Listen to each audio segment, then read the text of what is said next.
ఇందులో ఫిఫ్త్ ప్రాబ్లంలో మరలా 2 సమ్స్ ఇచ్చాడు నాన్న. Find the numbers of terms in each of the following APs. ఇచ్చినటువంటి ఏపీస్లో find the number of terms in each of AP. ఇదిగో మనకు ఒక ఏపీ ఇచ్చాడు ఇక్కడ ఒకటి, అదేవిధంగా ఇక్కడ ఒక ఏపీ ఇచ్చాడు. ఇందులో ఎన్ని టర్మ్స్ ఉన్నాయో ఫైండ్ అవుట్ చేయమన్నాడు. ఓకేనా. సో ఫస్ట్ ప్రాబ్లం చూడండి, చాలా ఈజీగా ఉంటుంది, ఇట్టే మీకు ఆన్సర్ వచ్చేస్తుంది. చూడండి ఫస్ట్ ప్రాబ్లం రాసుకున్నాను. క్వశ్చన్ నెంబర్ 1 వాడు ఇచ్చిన క్వశ్చన్ 7, 13, 19 అండ్ సో ఆన్ 205 ఇది ఇచ్చాడు నాన్న. ఇదే కదా వాడు ఇచ్చాడు. సో దీని ఆన్సర్ చూడండి సింపుల్గానే ఉంటుంది. సొల్యూషన్ అని పెట్టండి. సొల్యూషన్ అని పెట్టి గివెన్ ఏపీ, ఇచ్చినటువంటి ఏపీని రాసేయండి ఒకసారి. Given AP is equal to, లేదా ఈజ్ ఈక్వల్ పెట్టకుండా 2 చుక్కలు పెట్టండి. ఓకేనా. గివెన్ ఏపీ అని పెట్టి 2 డాట్స్ పెట్టి వాడు ఇచ్చిన ఏపీ రాయండి. 7, 13, 19 అండ్ సో ఆన్ 205. ఓకేనా. సో వాడు ఇచ్చిన ఏపీని నేను రాసేసా. హియర్ ఇక్కడ ఏ వాల్యూ ఎంత నానా, ఫస్ట్ టర్ము 7, డి వాల్యూ ఎంత నానా 13 - 7 6. ఓకేనా. లేదా 19 - 13 6. మరియు ఏఎన్ ఇచ్చాడు నాన్న, చివరి టర్ము ఎంత ఇచ్చాడు 205. ఆడిచ్చినటువంటి అన్ని వాల్యూస్ రాసేసా. ఫస్ట్ టర్మ్ ఏ 7, కామన్ డిఫరెన్స్ అన్నిటి మధ్య కామన్ డిఫరెన్స్ డి 6, చివరి టర్మ్ దీన్ని ఎల్ అయినా అనుకోండి ఏఎన్, ఎల్ అంటే లాస్ట్ టర్మ్ అని, ఎల్ అయినా అనుకోండి ఏఎన్ అయినా అనుకోండి. కొంతమంది స్టార్స్ ఇది ఎల్ అనుకొని చేస్తారు, మరలా ఎల్ అని ఏఎన్కి ఈక్వల్ చేస్తారు. ఆ తలకాయ నొప్పి లేకుండా సింపుల్గా నేను ముందే ఏఎన్ అనేసాను. ఓకేనా. ఏఎన్ అంటే లాస్ట్ టర్మ్, ఏఎన్ అది ఎన్నో టర్మో తెలియదు కాబట్టి ఏఎన్ అనుకున్నా. ఓకేనా. సో ఇప్పుడు చూడండి, we have an is equal to a plus n minus 1 into d. అంతేనా. a plus n minus 1 into d. కానీ an వాల్యూ మనకి ఆడ ఎంత ఇచ్చాడు 205 ఇచ్చాడు. అదేవిధంగా మనకి ఏ వాల్యూ ఎంత వచ్చింది 7 వచ్చింది, డి వాల్యూ ఎంత వచ్చింది 6 వచ్చింది. అంతేనా. సో ఈ 2 వాల్యూస్ ఇక్కడ సబ్స్టిట్యూట్ చేద్దాం. ఏ వాల్యూ ఏమో 7, n తెలియదు, -1, డి వాల్యూ ఏమో 6. ఓకేనా. So 205 is equal 7 plus 6 into n 6n -6 into 1 6, 6 into 1 6.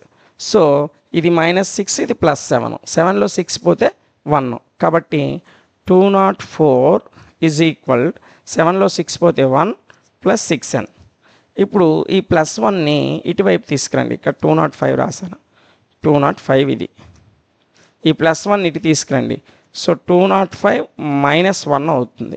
ఇవతల ఏం మిగులుతుంది 6n మాత్రమే మిగులుతుంది. ఓకేనా. సో ఇక్కడ ఉన్న +1 ఇటు తీసుకొచ్చా. అసలు ఇంతకీ ఈ +1 ఎందుకు వచ్చింది, ఇక్కడ +7 ఉంది, ఇక్కడ -6 ఉంది, 7లో 6 పోతే 1. ఓకేనా. సో ఇప్పుడు చూడండి జాగ్రత్తగా మీరు చూడండి. 205లో 1 పోతే 204 ఈజ్ ఈక్వల్ 6 అన్నాను. కానీ మనకు కావాల్సింది ఎన్ని, n వాల్యూ కావాలి. అప్పుడు ఈ 6 ఇక్కడ మల్టిప్లై చేస్తుంది, ఇటు తీసుకొస్తే ఏమవుతుంది డివైడ్ చేస్తుంది. కాబట్టి n ఈజ్ ఈక్వల్ ఈ 6 ఇటు వస్తే బై అయిపోతుంది కాబట్టి 204/6, 6 3 జా 18, ఇంకా 2 మిగులుతుంది 24, 6 4 జా 34, అంటే 634s 204 అవుతుంది. అంటే n వాల్యూ ఎంత వచ్చింది నాన్న 34 వచ్చింది. n వాల్యూ ఎంత వచ్చింది 34 వచ్చింది. అంటే n అంటే ఏంటి, అందులో ఉన్న టర్మ్సే కదా. అంటే therefore there is 34 టర్మ్స్. ఆ ఇచ్చిన ఏపీలో ఎన్ని టర్మ్స్ ఉన్నాయి నాన్న 34 టర్మ్స్ ఉన్నాయి. there is 34 terms in given AP. ఇచ్చిన అంక శ్రేణిలో 34 పదాలు ఉన్నాయి అని తెలుగులో రాస్తాం. ఇంగ్లీష్లో ఏం రాస్తామంటే there is 34 terms in given AP. ఇచ్చినటువంటి ఏపీలో 34 టర్మ్స్ అనేవి ఉన్నాయి. ఓకేనా. ఇది ఫస్ట్ ప్రాబ్లం నాన్న. ఇక ఇందులో ఇంకొక ప్రాబ్లం కూడా ఇచ్చాడు, సెకండ్ వన్. ఇదిగోండి ఇది ఏంటి 18, 15.5, 13 అండ్ సో ఆన్ -47. ఈ క్వశ్చన్ కూడా ఆన్సర్ చేసేద్దాం. ఓకేనా. చూడండి నాన్న ప్రాబ్లం నెంబర్ 2. సో క్వశ్చన్ ఒకసారి రాస్తున్నాను చూడండి. సో ఏంటి question 18, 15.5, 13. 18, 15 and half, 13 and so on -47. ఇది వాడు ఇచ్చినటువంటి సమ్. ఓకేనా? సో దీని ఆన్సర్ కడుతున్నాను, అలా చూడండి. సొల్యూషన్ అని రాస్తున్నాను. ఓకేనా?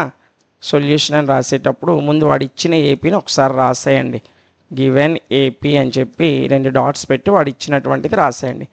18 plus 15 and half plus 13 and so on -47. ఇదే కదా వాడు ఇచ్చింది. ఇదిగోండి ఒకసారి క్లారిటీ కోసం. 18, 15 and half, 13. ఓకేనా? So 18, 15 and half, 13 and so on 47 రాసేసిన తర్వాత ఇప్పుడు ఏం రాస్తాం? హియర్ ఇక్కడ ఏ వాల్యూ ఇచ్చాడు? 18. డి వాల్యూ కట్టాలి. డి అంటే ఏంటి? A2 మైనస్ A1 కదా. A2 అంటే 15 and half, A1 అంటే 18. ఇప్పుడు మీరు ఒక రఫ్ షీట్ తీసుకొని రఫ్లో 15 and half -18 అని రాయండి. ఓకేనా? రాసిన తర్వాత 15 and half -18 అని రాసిన తర్వాత 2 15s 30 ప్లస్ 1 31/2. సో ఈ మిక్స్డ్ ఫ్రాక్షన్ని ఇంప్రాపర్ ఫ్రాక్షన్గా రాశాను. ఓకేనా? సో -18 దీని కింద ఏం లేదంటే 1 ఉన్నట్టు. 2కి 1కి ఎల్సిఎం 2, 1 31s 31 -2 18s 36. సో 36లో 31 పోతే -5/2. సో డి వాల్యూ ఎంత వచ్చింది? -5/2 వచ్చింది. ఓకేనా? డి వాల్యూ మనకి ఎంత వచ్చింది? -5/2. ఎందుకు రఫ్ షీట్ తీసుకోమన్నానంటే ఇక్కడ రఫ్ అంతా చేయకూడదు. ఓకేనా? సో డి వాల్యూ ఏమో మనకి -5/2 వచ్చింది. అదేవిధంగా వాడు ఏఎన్ కూడా ఇచ్చాడు. ఏఎన్ అంటే చివరి పదం ఎంత ఇచ్చాడు? ఏఎన్ = -47. సో వాడు ఇచ్చిన 3 రాసేసాం. ఏ రాసేసాం 18, డి రాసేసాం -5/2, ఏఎన్ రాసేసాం -47. ఓకేనా? అయితే ఇప్పుడు మనకు తెలిసింది ఏంటి? వీ నో దట్ మనకు తెలుసు. తెలియకపోయినా రాసేయాలి, మరి తప్పదు. ఓకేనా? వీ నో దట్ అయినా రాయొచ్చు, వీ హ్యావ్ అయినా రాసుకోవచ్చు, ఏదైనా పర్వాలేదు. We know that a n = A + n-1 × D. ఇదే కదా ఫార్ములా. మన దగ్గర ఉన్న ఏకైక వజ్రాయుధం ఇదే ఈ చాప్టర్లో. ఓకేనా? సో ఏఎన్ వాల్యూ ఇచ్చాడు వాడు -47 రాసేసాను. ఏ వాల్యూ కట్టాం ఎంత? 15 ప్లస్ ఎన్ అనేది ఎన్నో టర్మో తెలియదు కాబట్టి అలాగే ఉంచా. మళ్ళీ డి ఇచ్చాడు -5/2. ఓకేనా? -5/2. సో ఈ 18 ఉంది చూసారు, ఇది +18. ఇటువైపు వస్తే ఏమవుతుంది? -18 అవుతుంది. కాబట్టి నేను ఆ ఒక్క 18నే చేంజ్ చేస్తున్నాను. సో ఆ 18 ఇటు తీసుకొచ్చేసాను. ఈ -47 ఇక్కడే ఉంది. ఆ 18 ఇటు వస్తే -18 అవుతుంది. ఇంకా ఇటువైపు ఏం మిగులుతుంది? n-1 × -5/2 అనేది మిగులుతుంది. ఓకేనా? సో -47 -18 ఎంత అవుతాయి?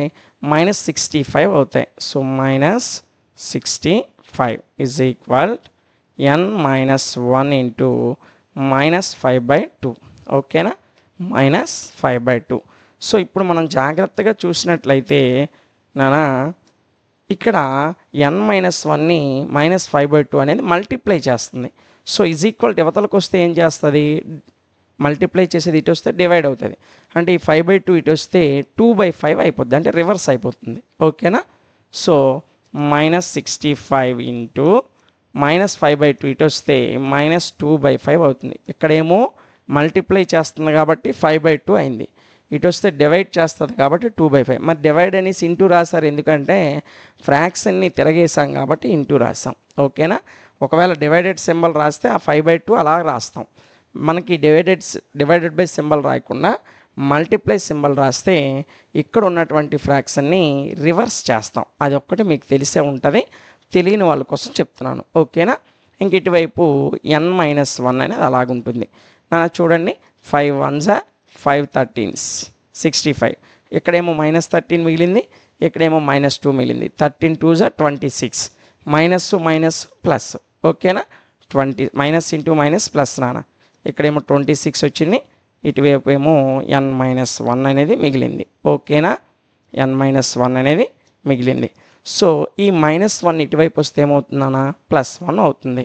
కాబట్టి n is equal to 26 + 1. So n is equal to ఎంత అయితే మరి 27. అంటే ఇచ్చిన ఏపీలో ఎన్ని టర్మ్స్ ఉన్నట్టు 27 టర్మ్స్ ఉన్నట్టు. సో అదే రాసేద్దాం. therefore there is 27 terms in given AP. ఇచ్చినటువంటి ఏపీలో 27 టర్మ్స్ అంటే 27 పదాలు ఉన్నాయి అని. ఓకేనా? సో దీంతో ఇందులో ఉన్న 2 సమ్స్ కూడా క్లియర్ చేసేసాం.